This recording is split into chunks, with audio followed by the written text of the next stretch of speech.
The rain came sideways across Cecil Court, the morning Eleanor Bishop learned she had been erased.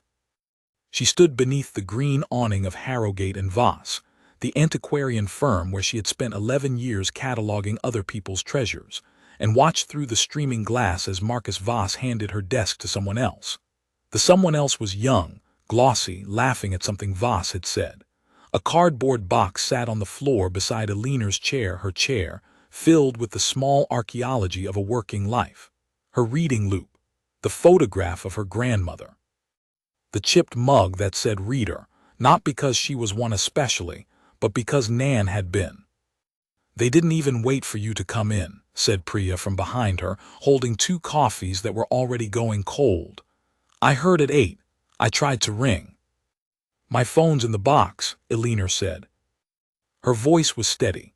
That was the thing people would remember later when all of this had turned itself inside out, how steady she had been, standing in the rain with rainwater running into her collar, watching a stranger sit down in her life. They mistook it for shock. It was not shock. Eleanor Bishop had learned, a long time ago and at great cost, that the calmest surface hides the deepest water. Voss came out eventually. He had the decency to look uncomfortable, which was more than she'd expected and less than she deserved. "Eleanor, I want you to know this isn't about your work. Your work was always exemplary." "Then what is it about Marcus?"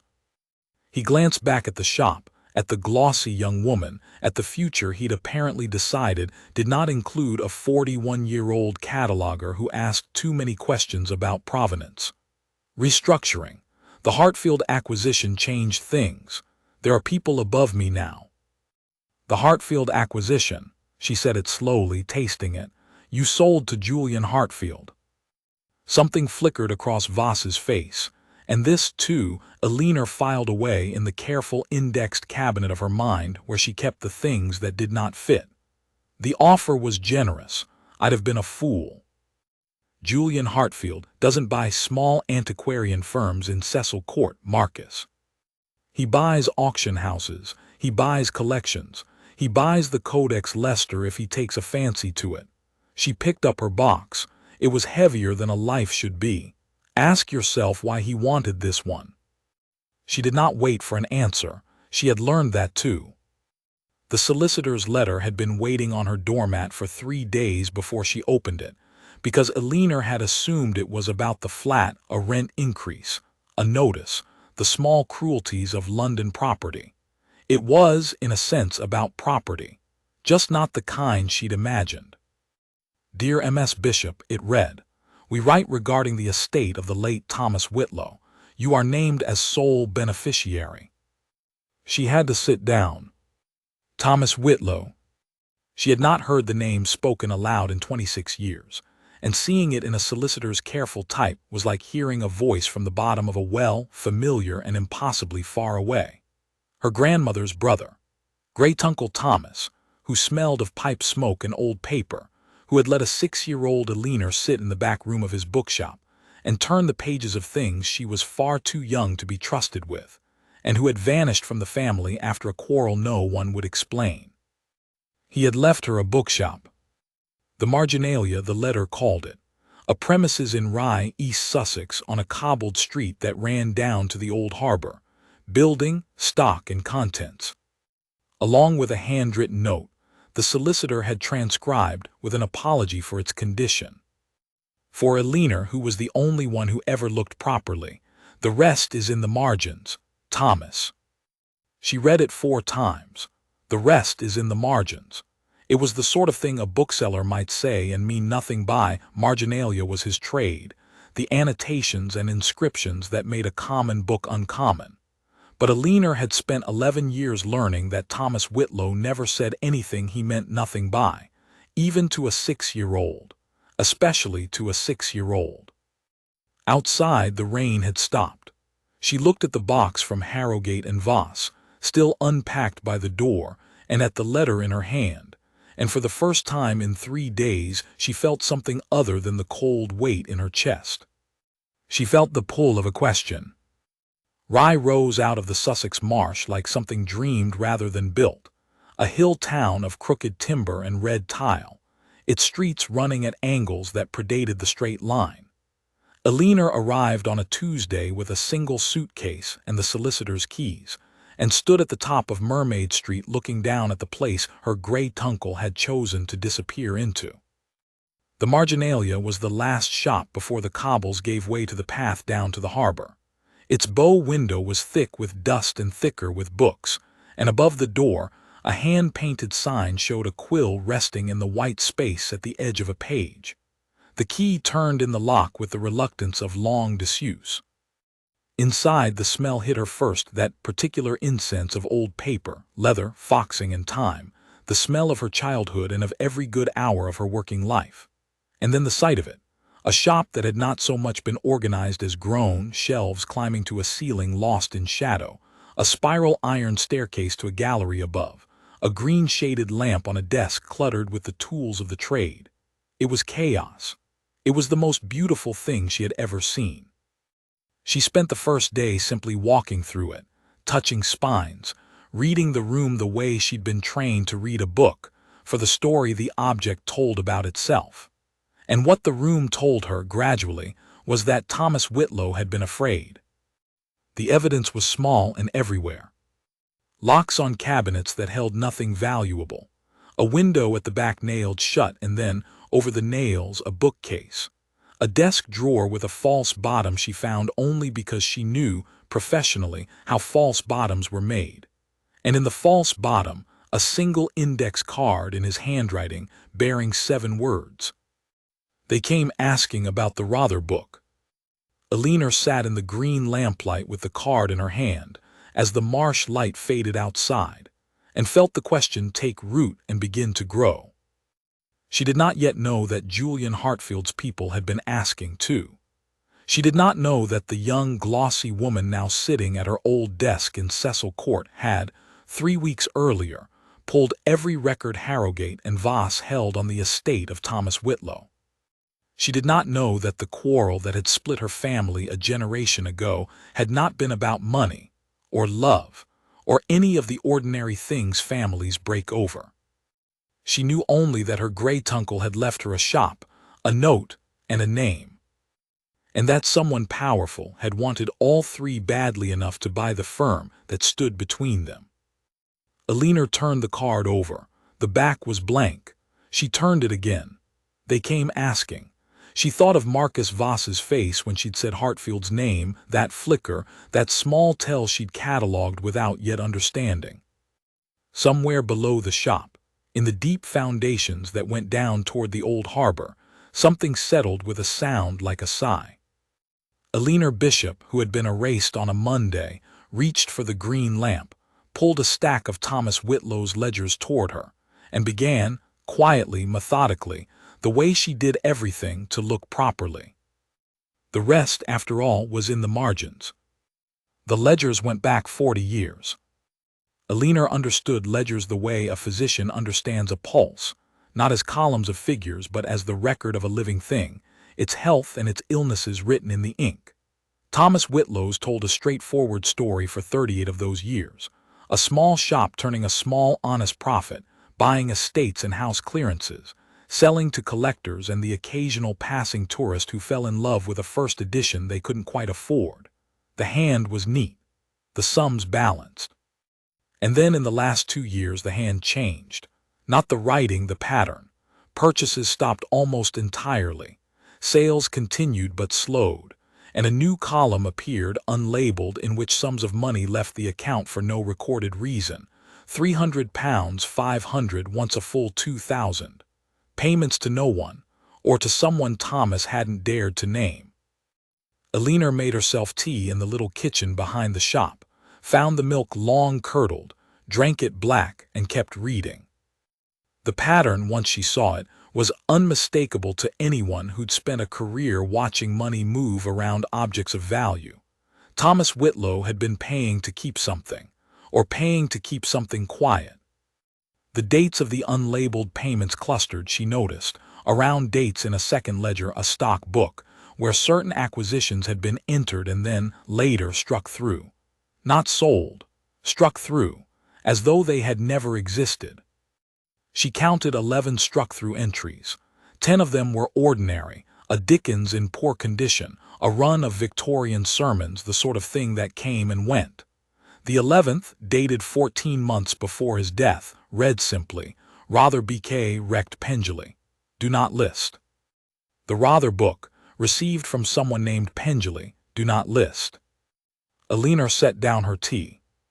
Priya rang at 9 the next morning, and the sound of a friendly voice in that cavernous, silent shop very nearly undid Eleanor's careful composure.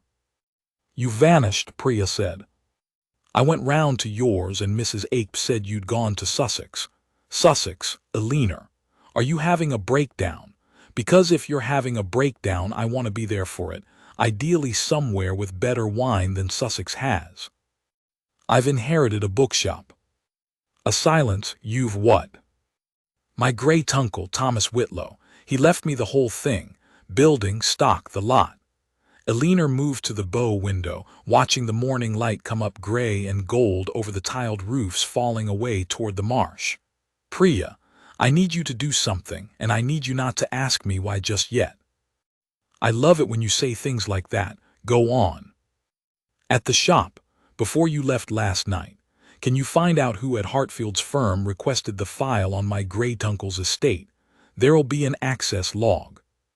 Voss keeps everything, and I need to know whether anyone pulled anything on the name Pendley, P-E-N-G-L-L-Y. The pause this time was different, the pause of someone recalibrating who they thought they were talking to. Priya had known Eleanor for 6 years as the quiet one, the careful one, the cataloguer who kept her head down and her opinions to herself. She had not known this Eleanor, the one who asked precise questions about access logs and expected them answered.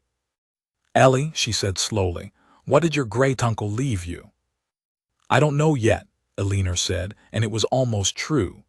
But 3 weeks before the solicitor's letter reached me, Julian Hartfield bought the entire firm I worked for, and I don't think that's a coincidence. And I don't believe in coincidences that expensive. I'll get the logs, Priya said. The name Pendley took Eleanor 2 days, and a drive to the county record's office in Lewes to run down. It was Cornish, originally, though the branch she wanted had come to Sussex generations back. And the Pendley who had sold Thomas Whitlow a book he then refused to list turned out to be one Arthur Pendley, deceased, a retired archivist who had spent his working life at a place Eleanor's professional instincts sat up sharply at the mention of. The muniment room of Rother Priory, a dissolved monastic house whose surviving documents had been, for 4 centuries, one of the great unmapped archives of medieval Sussex. Unmapped because access was controlled. And access was controlled because the priory ruins, and the manor that had grown up around them had belonged since the reign of Henry VIII to a single family. The Hartfields. Eleanor stood in the reading room in Lewes with a photostat of the priory's ownership history in her hands, and felt the separate threads of the thing draw together into the first knot of a pattern. Julian Hartfield's family had held Rother Priory and its archive for nearly 500 years. Arthur Pendley had worked in that archive and had sold something out of it, or something about it, to Thomas Whitlow, who had paid to keep it and paid, perhaps, to keep it quiet, and had died afraid, with the name of the thing hidden in a false-bottomed drawer. And Julian Hartfield, learning somehow that Thomas Whitlow had it, had begun buying up every firm and every log and every record that might lead to where it had gone. The only piece that didn't fit was the largest one. What was in the Rother book that a man worth 9 figures would move heaven and earth to recover? Eleanor did not know, but she knew now the shape of the not knowing, and that was where every real inquiry began.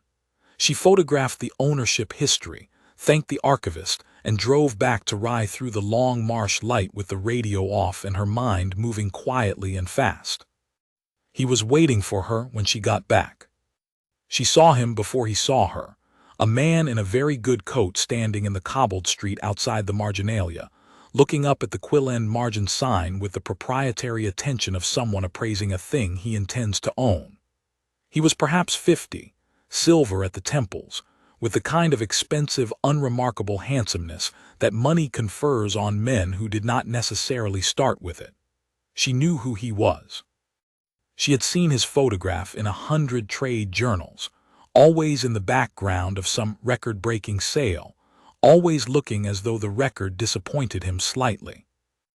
"Ms. Bishop," Julian Hartfield said, turning as though he'd known she was there all along. His voice was warm, his eyes were not. "Forgive the intrusion, I wanted to pay my respects. Your great-uncle and I were not friends exactly, but we moved in the same small world." "Did you?" Eleanor said. "He was a fine bookman, one of the last of a certain kind," Hartfield smiled. "I was sorry to hear he'd passed, and I confess I was surprised pleasantly to learn the shop had gone to a professional, someone who understands the value of what's here." He let his gaze drift over the dusty bow window. "There can't be many people who could properly assess a collection like this. You're rather ideally placed." "He knows exactly who I am," Eleanor thought. "He knows I catalogued for Voss. He knows Voss sold to him. He is telling me he knows and calling it a compliment to see what I do with it." "I've barely begun to look," she said, which was the truth arranged to be a lie. "Of course, it's a great deal to take on a loan." Hartfield reached into his coat and produced a card, heavy stock engraved. "When you're ready to think about the collection's future, and these things do require thinking about, the insurance alone on a stock this size is ruinous. I'd consider it a privilege to make you an offer, a generous one, for the whole shop as it stands. You needn't sort a single volume. You needn't look properly," Eleanor translated. "Sell it to me sealed before you find the thing I want, and I'll pay you not to have found it." She took the card. "It would have been a tell not to. That's very kind." "Not at all. It's business."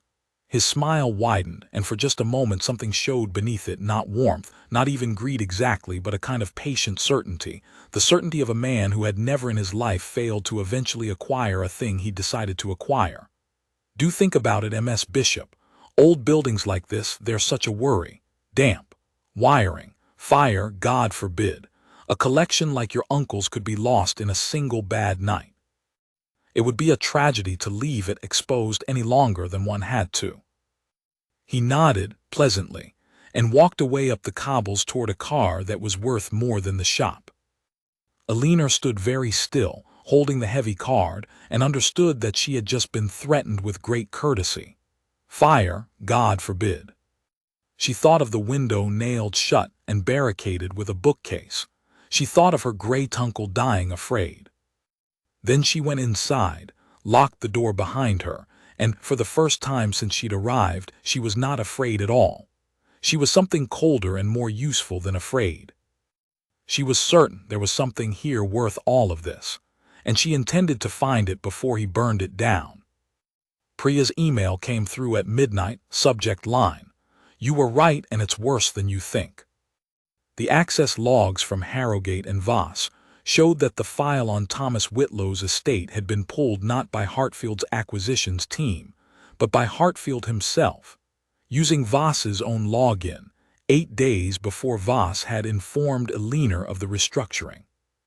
And there was a second search, the same night, on a term that made Eleanor's skin prickle when she read it, not Penduley, and not rather book, but a phrase she had not given Priya and had not yet found anywhere in her great-uncle's papers. Whitlow de Grey Codex. Eleanor sat back in the green lamplight. The Rother book was one name, but it was not the true name. The true name, the name Hartfield used when he thought no one was watching, was the de Grey Codex. And somewhere in this shop, among 40 years of struck-through ledgers and false-bottomed drawers and a collection so vast it climbed into shadow, her great-uncle had hidden a medieval manuscript that a very rich and very patient man was willing to commit arson to recover. "The rest is in the margins," Thomas had written. Eleanor looked up at the shelves rising into the dark above her, thousands upon thousands of spines, and understood the scale of what he'd left her. He hadn't hidden the codex in a safe or a drawer. He'd hidden it the way you hide a leaf in a forest of its own kind.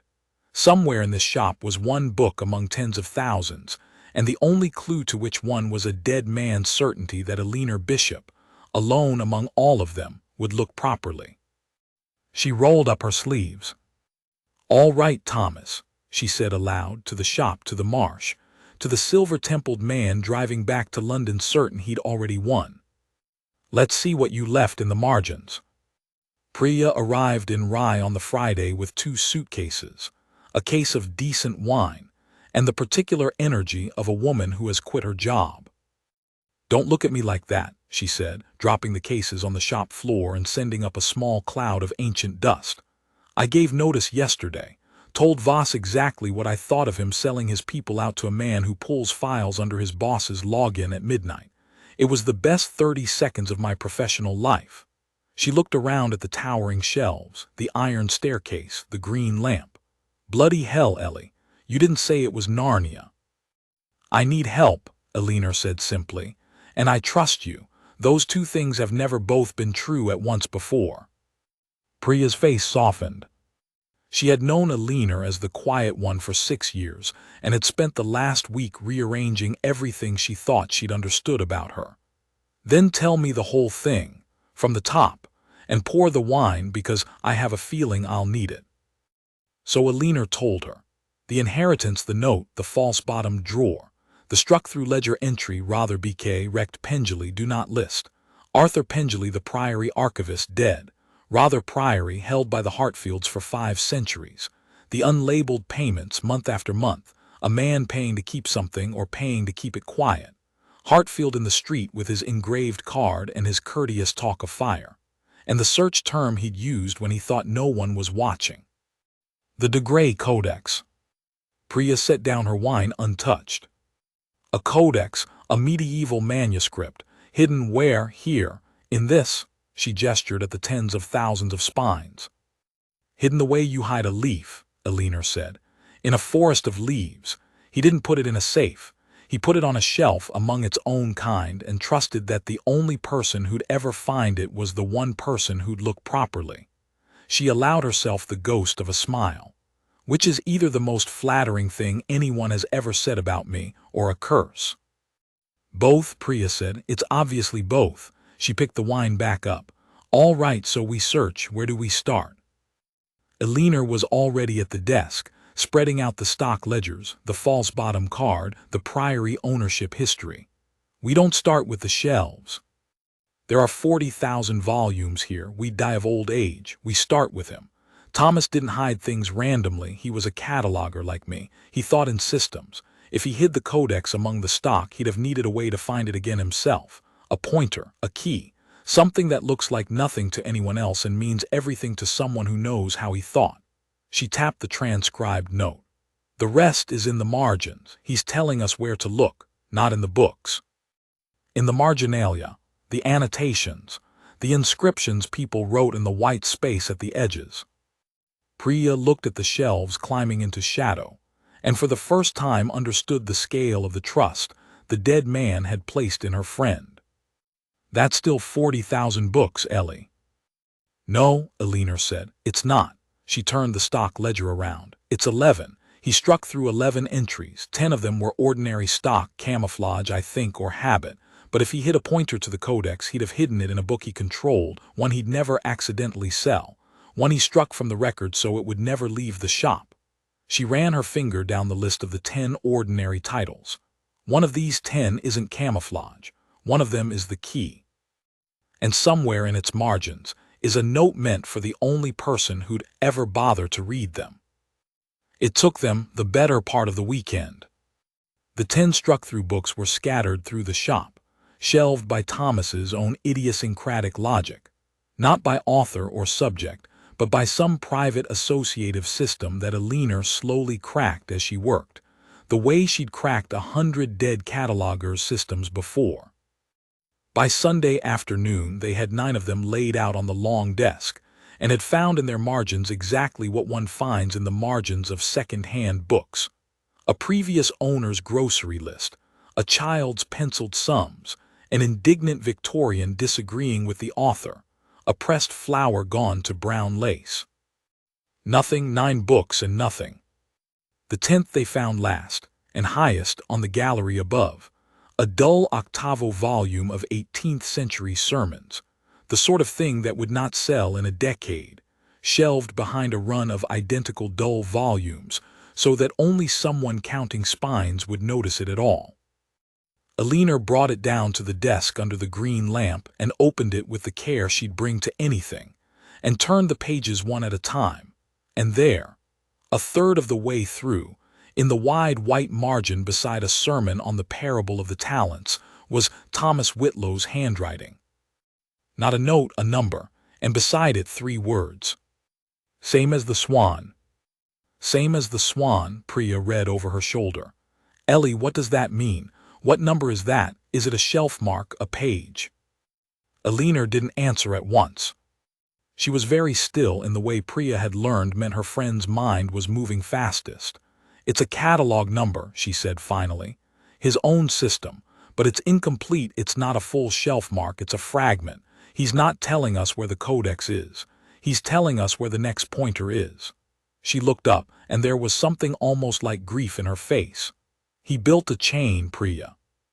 He was so afraid of anyone finding it by accident or by force that he never wrote the location down anywhere. He scattered it. Each pointer leads to the next, and he trusted that only someone who understood the whole system, who understood him, could follow it to the end. Same as the swan, Priya said again. Is there a swan, a book with a swan? A swan, anything. Eleanor was already rising from the desk, the sermon's book in her hand, her eyes moving to the great dark cliff of shelves. There's a pub down by the harbor called the Swan. There's the marsh full of them. There's a coaching inn on the London road. She shook her head.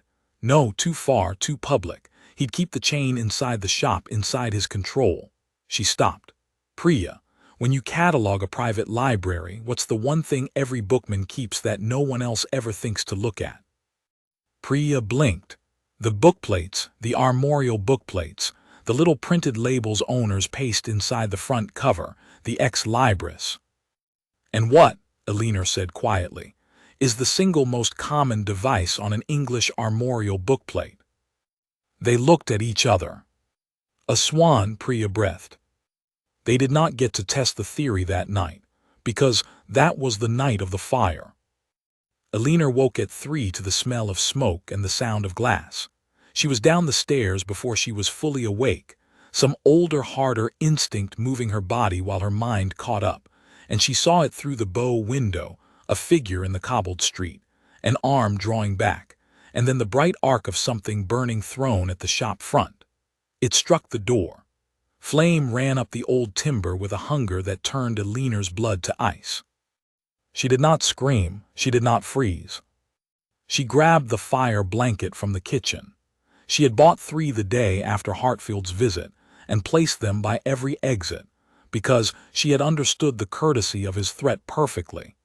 And she was smothering the base of the flames before Priya reached the bottom of the stairs with the extinguisher.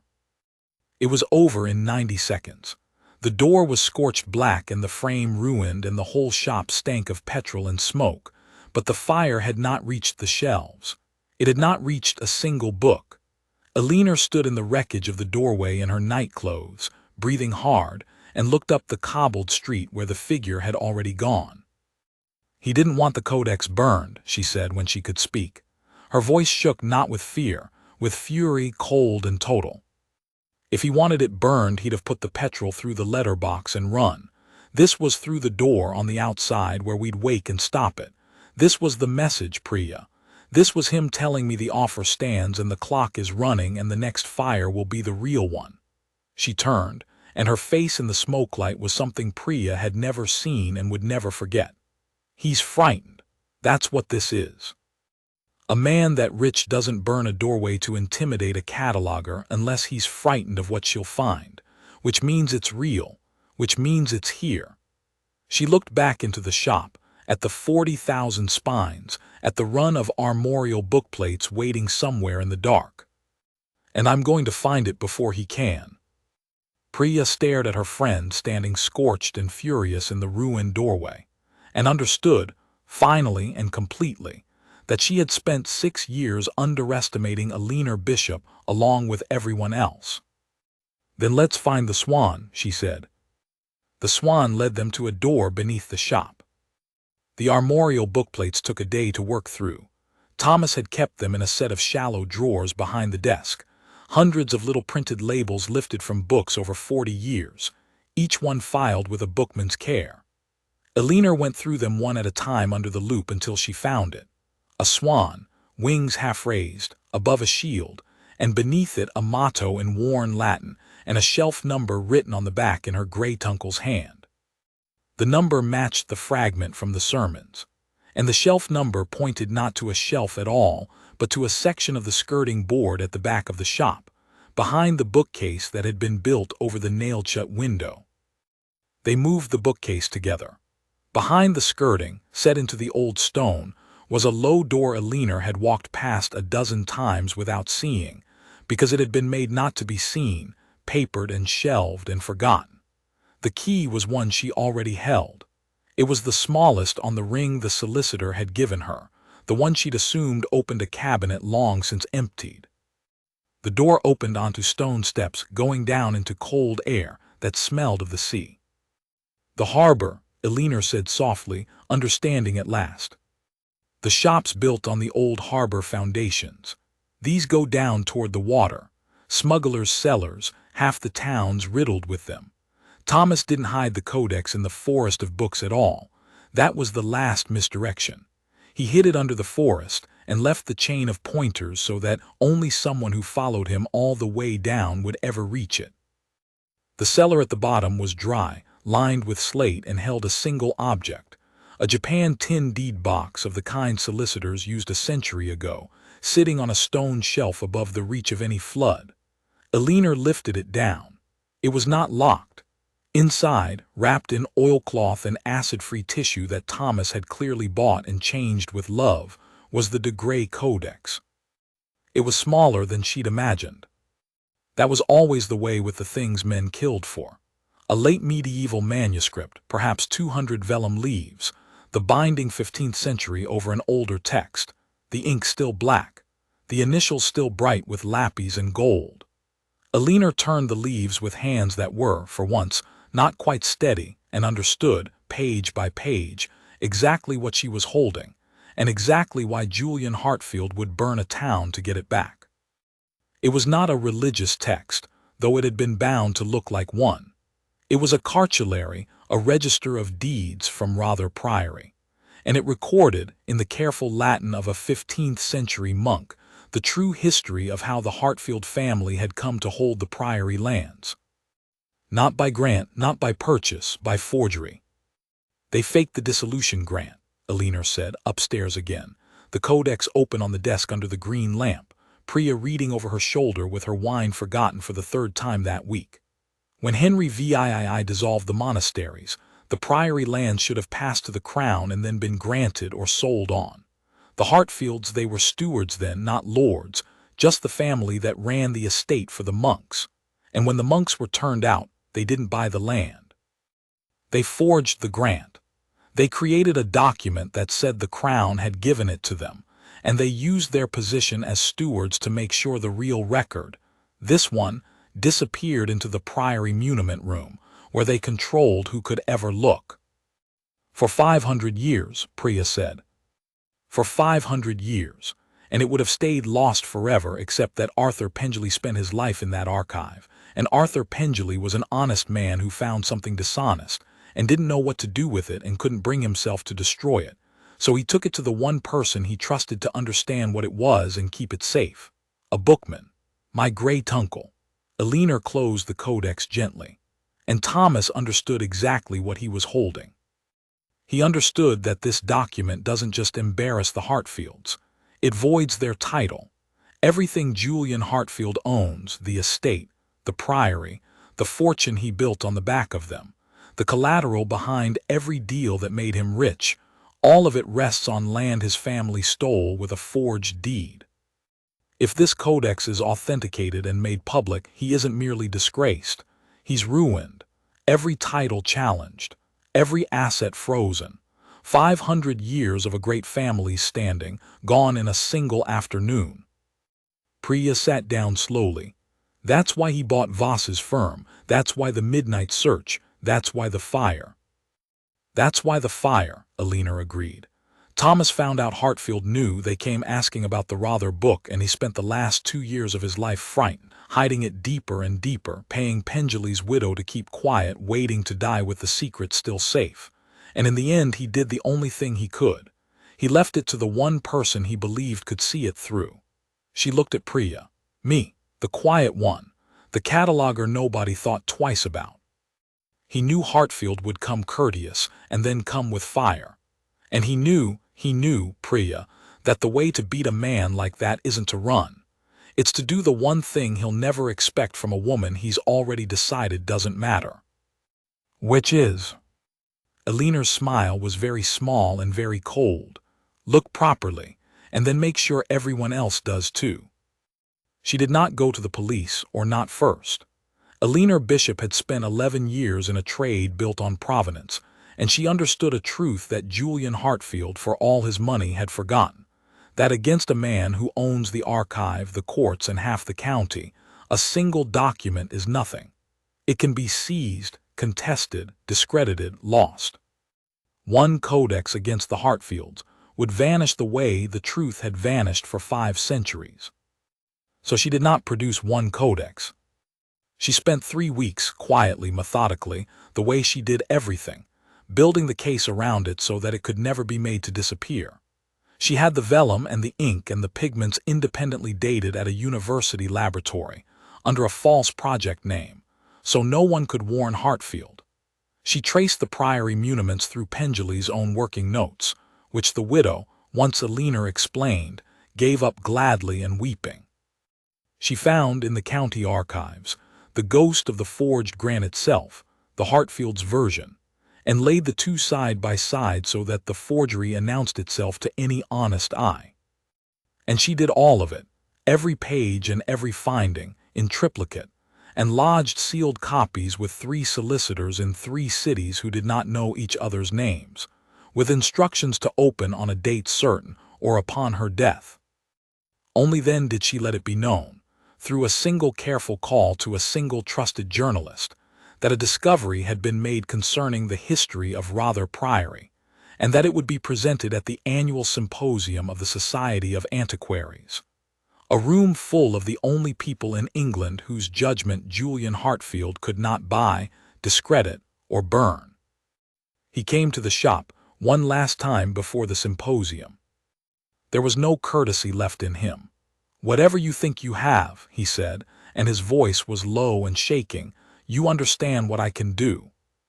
I can bury you. I can bury your friend. I can make you unemployable and your uncle a laughingstock and this shop a memory.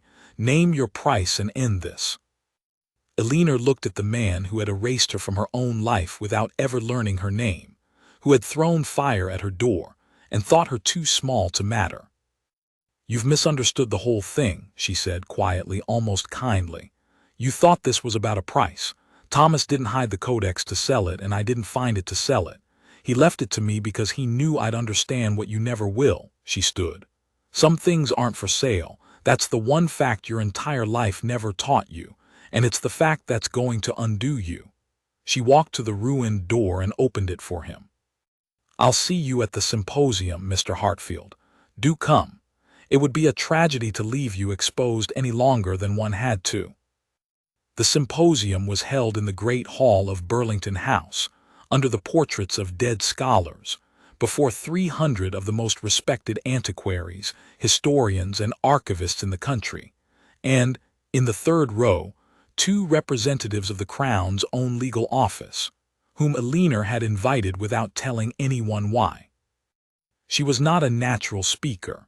She had spent her life in the margins, not the center, but she stood at the lectern in a plain dark dress and spoke for 40 minutes in the calm, precise, unhurried voice of a woman who has looked properly and has nothing left to prove, and she laid the whole thing out. The cartulary, the forged grant, the laboratory dating, Pengelly's notes, The 500-year theft, documented, authenticated, irrefutable, and now, because she had made certain of it, impossible to bury. Julian Hartfield sat in the front row, because to be absent would have been an admission, and watched his family's 5 centuries come apart in the level voice of the woman he'd fired by proxy and tried to burn out of a bookshop. When she finished, the hall was silent for a long moment, and then it did the thing that hurts a proud man more than any shouting. It began, quietly, to murmur, the sound of 300 experts recognizing the truth and knowing it could not be unsaid. The Crown's representatives were already rising from the third row. The rest came the way justice does, slowly, and then all at once. The title challenges, the frozen assets, the deals that unraveled when the collateral beneath them proved to have been stolen in 1539. Julian Hartfield was not imprisoned. His crime was 5 centuries old and belonged to dead men. But everything he was, the standing, the certainty, the effortless power to erase people who did not matter, dissolved, because it had all rested, as Eleanor had said, on land his family never owned. The priory passed, in the end, to a national trust. Its archive opened for the first time in 500 years to anyone who cared to look properly. Marcus Voss wrote to Eleanor. So did others, a great many others, once the story broke, collectors, institutions, the firm that had let her go now suddenly eager to have her back at any price. She answered none of them. She kept the shop. She stood in it one evening a year later in the green lamplight, the scorched door long since replaced, but its char kept, she'd insisted, as a single dark scar in the new timber, a thing to remember by. Priya was upstairs cataloging, humming happy. The De Grey Codex was in a museum now, on public display, its 500-year secret finally in the open where no fire could reach it. On the desk lay Thomas Whitlow's note, framed. For Eleanor, who was the only one who ever looked properly. The rest is in the margins. She understood it fully now. He hadn't only meant the codex. He'd meant her, the person the world had shelved and struck through and left in the margins, unread, undervalued, waiting on a high shelf for someone to count the spines and notice she was there. He'd known what she was worth because he'd looked properly, and he'd left her the one thing that would force everyone else to look too. The world is full of people it has decided not to read. The powerful build their power on the certainty that those people will stay quiet, stay small, stay in the margins where they were put. They are almost always right. But not always. Every so often, they underestimate the wrong quiet woman and learn, too late, the one lesson pride can never teach. That the truest measure of a person is not what the world writes about them in the center of the page, but what they turn out to have been, all along, in the margins. Eleanor Bishop turned down the green lamp and locked the shop, and walked out into the wry night, no longer erased, no longer small, exactly, and finally the size she had always been.